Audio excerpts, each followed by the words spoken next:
Welcome back to the channel. Today we're going to be talking about some cryptocurrency news. We're going to be talking about Tom Brady getting into FTX. What's that all about? We're going to be talking about Chinese hydropower plants getting shut down. Did they really not see this coming with the Bitcoin mining? Coinbase getting into the high yield interest space. We're going to be talking about that. Mexico's government tries to start banking tycoon from accepting crypto. So we're going to cover that. What's going on with Dogecoin? What does that mean about the crypto space? Listen, we've got to cover that story and more for you today. So you want to stay tuned for this. You don't want to miss any of this. We're going to be talking about the news. We're going to be commentating the news. I'm going to share my views and opinions, and I would love to hear your views and opinions down in the comments. Before we get started, let me say this. If you want to learn how to earn passive income with cryptocurrency, I suggest you go down in the description, subscribe to our Crypto Passive Profits newsletter. It's free. Subscribe. You'll come to this page, put an email address, click sign up. All right, let's get into this. So I thought this was pretty interesting news. Tom Brady and Giselle, however you say her last name, join FTX. Now, if you're not familiar with FTX, basically it's saying that he bought some shares in FTX, probably private shares. He made a private investment into FTX. Now, I want to give FTX a shout out. I really like this exchange a lot. I have an account here. You can trade Maker on FTX. You can trade Matic. You can trade Aave. The reason this is important is because if you're in the US and you're trying to trade on Binance, you don't have, like, you can trade sushi over here. You can trade things on FTX that aren't really available on Binance. So I love that about FTX. If you don't have an account with FTX, if you're looking for an alternative outside of Binance, then I would recommend that you set up an FTX account. I currently trade exclusively on Binance for now, but I'm looking to diversify off of Binance to FTX. And the reason that I'm looking to diversify is just because there's something called exchange risk. So in crypto, there's no guarantee that an exchange is not going to get overregulated. Like right now, Binance is getting cut out of Canada. They're getting cut out of the UK right now. And then it's getting very difficult for them to do business with those countries. In the US, we can't even use Binance.com, so we have to use Binance.us, which right now is good in a regulatory environment. We should be able to continue to use Binance.us for the foreseeable future. But in crypto, you have to try to hedge all of your risk. I'm going to be trading on FTX. I have several of my trading students that use FTX because they happen to be located in places like Louisiana or Texas or Hawaii where they can't get a Binance.us account, but they can get an FTX.us account. So I'll put a link in the description to FTX if you want to check them out, and I'll put a link to Binance.us as well. Those are affiliate links. You'll be supporting the channel if you happen to sign up and actually trade on the exchanges. One thing that FTX and Binance have in common is very low fees. Way better than Coinbase Pro. I don't recommend any of my trading students to use Coinbase Pro, at least not initially, unless they, for whatever reason, have no other choice. And the reason is because the fees are so much higher. I mean, you're looking at 0.1 on Binance, 0.1%, where that same trade could be 0.5% on Coinbase Pro. So it's kind of crazy. All right, let's continue on. Chinese hydropower plants go on sale amid Bitcoin mining crackdown. So I find this very interesting. With China forcing crypto miners out of business, owners of small hydro plants are offloading their hardware. Did they really not see this coming? I mean, I predicted this a long time ago. Other crypto YouTubers also predicted that China was going to ban crypto at some point. They were going to crack down on it. And you knew that because they were ahead on the digital yuan. In fact, it's going to be very interesting what the US does when they roll out their central bank digital dollar as well. But we knew that China was ahead of the game. They were ahead of everyone on getting out their digital currency. So now they obviously aren't going to want competition, so they banned Bitcoin mining. And they're making it difficult for their citizens to be able to buy crypto anywhere using traditional banking systems. This isn't a shock, and maybe they thought they would have a little bit advance warning, but they did get an advance warning. I mean, they several years ago, every time China came out, publicly made a statement about Bitcoin, it wasn't positive. They made positive statements about blockchain technology. I don't know if they ever made in the past 5 years a positive comment just on Bitcoin as a cryptocurrency. You know, some of them had contingency plans, obviously, because they've moved very quickly. You know, not everybody who's a Bitcoin miner is what I would call a cryptocurrency enthusiast. Maybe not even a supporter. A lot of times they're just they're just entrepreneurs who see opportunity. Like, I don't necessarily know if Tom Brady is adamant about cryptocurrency. I think he's just looking for an opportunity to get in front of a trend to make an investment. Maybe smart for him. ultimately. We'll have to wait and see how the government does with regulations, particularly with exchanges in the U.S. I didn't cover it today, but there's another news story where Fidelity is going in with some other companies to be able to create a cryptocurrency exchange. Well, I bet you money if you have an old money company like Fidelity Investments partnering up with other companies to create a cryptocurrency exchange, I will bet you anything that they are going to have favorable treatments over small cottage companies which strictly deal with crypto, which haven't been around for decades and decades, like an FTX, for example, or even a Binance.us. I'll bet you anything. So we'll just have to wait and see how that shakes out. But stay tuned to the channel because I'm going to cover that as well in a future video. Here we go. Coinbase jumps into a high-yield crypto game with 4% interest on USDC. Here's my only question. Why now? How come they haven't done this all along? Coinbase should have been the first company to do this. And I think it's because they didn't want to pay out anything. I think it's because they wanted to keep that money for themselves. Listen, one day we may all be forced to use Coinbase because it's clear that the powers that be in the U.S. are supporters of Coinbase. That is very clear. But they could have paid this 4% yield out a long time ago. Congratulations, Coinbase, for being late to the party. I mean, this is a company that started out as pioneers in the crypto space. Truly, truly. I don't know if you know this or not, but Coinbase is one of the first companies to secure traditional banking in the U.S. from a small cottage bank basically out in California. There's a great story about that. There's a great story about that bank in particular with a forward-thinking bank president or CEO or owner. He was really forward-thinking, and he was like, there has to be a way we can provide services and transactions for every other business. There has to be a way to be able to help this industry as well. And he basically pioneered banking relationships essentially with cryptocurrency companies, and Coinbase was that company originally. So there's a great story there. Now all of a sudden Coinbase has just become this behemoth. Every regulator or every probably high-powered politician who's interested in crypto is getting their palms greased by Coinbase. It's hard to know what's going on here. But they're just now paying out 4% interest on USDC. They could have been doing this all along. It just makes me a little bit leery. Coinbase high-yield accounts are not FDIC insured, but the company says it guarantees them. The 4% yield is much higher than regular bank accounts, but below other crypto competitors like BlockFi. And it's also below yield farming stablecoins. I did a whole video about safer yield farming on stablecoins. I'll link that above. You can yield farm stablecoins and do far better than 4%. 4% ain't squat in the crypto space, and it's not even insured. Why earn 4%? I mean, you can earn more than that. You can earn more than that on with crypto.com. Far more than that. What was that? I think 14% on stablecoins with crypto.com per year. I'll link that video above. I did a video yesterday on crypto.com. I'll link that above. I encourage you to watch that video and just look at what their yield is. But I guess welcome to the party really, really late, USDC. By the way, can we notice that they call high yield 4%? 4% a year, by the way. That's not a month. That's not a day. Our trading students are earning way more than 4% a month, but that's okay. They're talking about 4% a year. That's just nuts.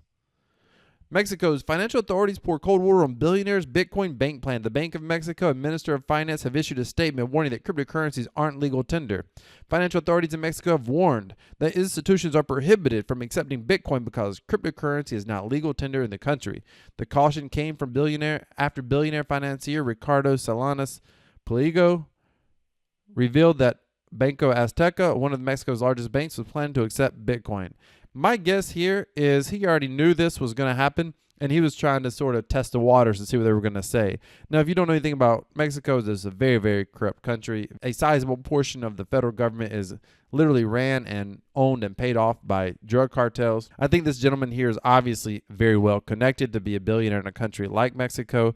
My guess is this is not the final word. It could be, because there's going to be a lot of U.S. pressure on Mexico not to accept, not to use Bitcoin as actual currency.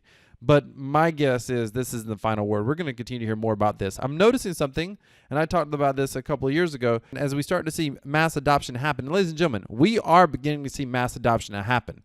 You were here first before the rest of the world, but make no mistake about it, the rest of the world is becoming aware of this technology much, much faster. That does not mean it's going to get accepted very quickly. It doesn't mean it's not going to have resistance. It doesn't mean that governments around the world, including the U.S., may attempt to stop it through very strict regulations. However, we are in the midst of mass adoption right now, and if you're proud to be here, you're proud to be a part of this technology first, do me a favor and smash that like button. I think what we're going to be seeing right here is I think you're going to start seeing small countries whose central bank of the individual countries don't carry a lot of weight around the world, meaning countries like El Salvador, countries like Paraguay, countries like all these smaller countries, you're going to start seeing favorable stories about them accepting cryptocurrency. I think some of this is going to be phony and some of it's going to be their way of trying to negotiate, because cryptocurrency scares central bankers like crazy because they can't affect monetary policies. Understand, central bank exists so they can raise interest rates and lower interest rates. That is one of their foundational principles, and it directly affects the economy. And when they raise and lower interest rates, they're manipulating money supply at the same time. I'm oversimplifying this, but they're manipulating the money supply of a country. But when you have something like Bitcoin, you strip the power from these large central banks. So I believe we're going to see small countries taking a more favorable, more friendly stance to cryptocurrency. We're going to see your largest countries, known like your G7 type countries, countries like Australia, countries like US, the European Union. You're going to see even Russia and China. You're going to see larger countries push back against Bitcoin as currency. I fully believe that you're going to start seeing that over the coming weeks and months, more and more. You're going to see smaller countries at least posturing like just maybe they'll take Bitcoin, and some of them may at some point. What you want to look for over the next, I don't know, probably 2 to 5 years, what you want to look for is when you start hearing a big country, one of the top 3 to 6 countries in the world, 7 countries in the world, enormous populations, enormous international power. Think of places China, Russia, maybe Australia, maybe Canada, the US. You see those countries start talking about possibly accepting Bitcoin or holding Bitcoin in reserves in their central bank. When you read that news story, just know that right there, that could be the crack in the dam of resistance from countries owning, buying, or using cryptocurrency. It doesn't mean they won't regulate it, but all of a sudden, that's the moment. You need to wait for one of the top 5, top 6, top 7 countries in the world start talking about Bitcoin in a favorable way as some sort of currency or store of value. That's coming. It's going to be down the road a ways. You're here first. You're here before that happens, because when that happens, you're going to see price on this stuff skyrocket. Not financial advice, my personal opinion. Now, they may try to attack it and take it down to 0 before then. You understand, Bitcoin drops by about 80 to 85% every, 3 years or so. That's normal. 3 or 4 years. It drops significantly. But it also makes new highs like every 4 years or so as well. So it's highly volatile. I'm telling you right now, the moment that you need to look for, and I believe it's coming in the next 3 to 5 years, is that major countries start buying Bitcoin or some other decentralized. The key word there is decentralized cryptocurrency. I don't know. Let me know if you agree with me or not. Let me know down in the comments. What Dogecoin teaches us about the future of finance? Nothing. No, it's not true. Seriously though. I've been watching this carefully, and in crypto, I try to be objective. And in life, I try to be objective, meaning we all have certain bias. Most of us that have been in crypto a long time, most of us that remember when Dogecoin was just a crypto toy that people would, buy and say, they were holding it for their kids or whatever. No one ever actually expected it to go up. It wasn't ever actually supposed to go up. But something interesting, this subheadline is really good. How the meme coin brought together technology, culture, economics to redefine trading and change Wall Street forever. It is amazing to me to think that something that was created as a joke has truly went mainstream. More mainstream than probably Ethereum.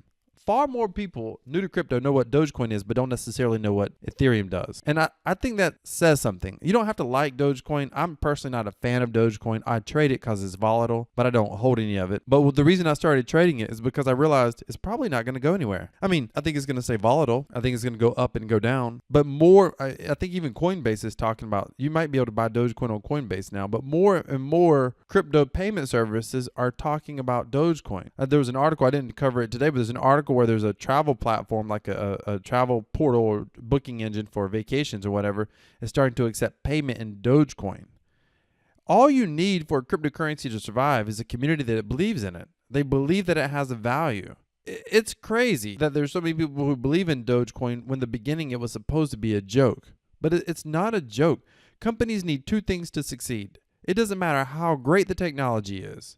It does not matter how important the use case is. What really matters more than everything else is that there's a community that believes in it. They can believe in the use case, they can believe in the technology, but it needs a big community that believes in it. But before it can get that, it needs some sort of marketing. Dogecoin benefited from good old-fashioned influencer marketing and TikTok marketing, both on trend. Say what you want about Dogecoin. I think it's here to stay. I'm not trying to buy a bunch of it, but I think it's here to stay. I hope it doesn't crash, because there's going to be a lot of people get just decimated if that happens. But there's too many people holding it right now. I don't know if it's truly going to crash. If you don't know this, there's active development taking place on Dogecoin again. It hasn't been active development in years. Now, this is a Litecoin fork originally.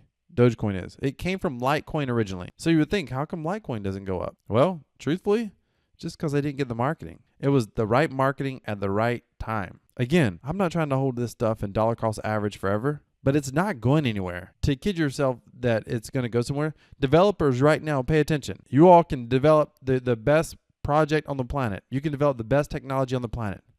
But if you don't have marketing, you're not going anywhere. If no one finds out about your project, it's not going anywhere. What are your thoughts on Dogecoin? Let me hear it down in the comments. And I want to touch on this. El Salvador's U.S. Bitcoin partner lacks key licensings. Okay, so this is important. Strike is only licensed in one state despite being active across the United States and El Salvador. The president of El Salvador caused a stir this month when he declared his country would become the first in the world to accept Bitcoin as legal tender. To carry out this plan, the country will rely on partners like Chicago-based Zap Solutions, whose digital wallet Strike is already being used by Salvadorians in a coastal town the crypto community has dubbed Bitcoin Beach.